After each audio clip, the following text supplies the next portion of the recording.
So after you've uploaded your dataset and clicked on the Save Dataset button in the previous screen, you will now arrive in a new screen where it again shows you a quick summary of the data that you've uploaded. If everything looks good, what you can do is click on Start Modeling over here.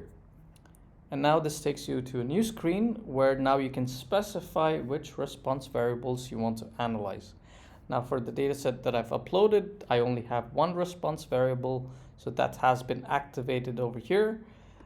But if you are uploading a dataset with multiple response variables, then you will have multiple rows in the screen corresponding to the multiple response variables, and then you can activate or deactivate whichever response variables that you want to study. So the ones that are activated are the ones that the software will take into account for the analysis or modeling.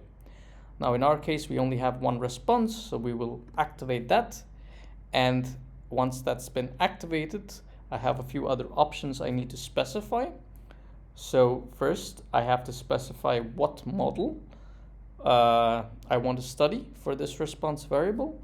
I have three options. So I can study the main effects model, or the main effects plus interactions model, or the main effects plus second order effects model.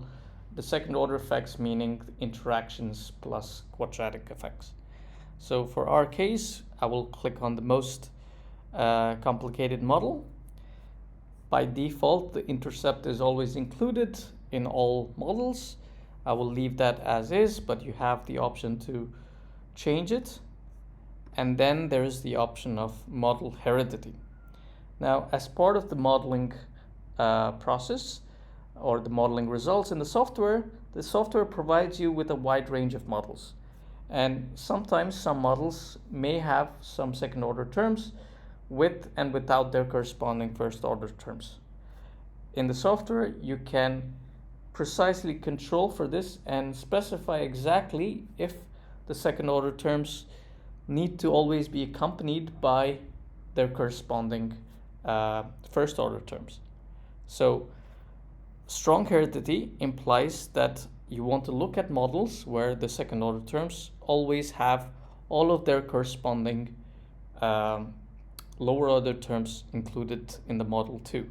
So if you have an interaction between variable 1 and variable 2 in the model, then by clicking on strong heredity, this makes sure that the main effects of variable 1 and the main effect of variable 2 are also in the model.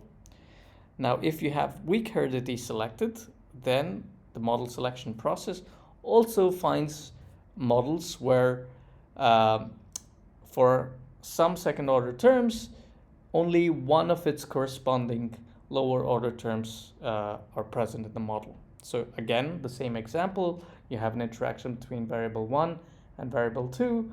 It'll make sure that at least the main effect of variable 1 or the main effect of variable 2 is also in the model with the corresponding interaction effect. Now, no heredity is the most flexible one, where you basically impose no constraint. You say that I don't care, I'm happy to look at models where the higher order terms are not accompanied by their corresponding lower order terms. Now, traditionally and physically speaking, it always makes sense, or most of the time, that a higher order term is present in the model with its corresponding lower order terms, because often all variables do have some linear effect.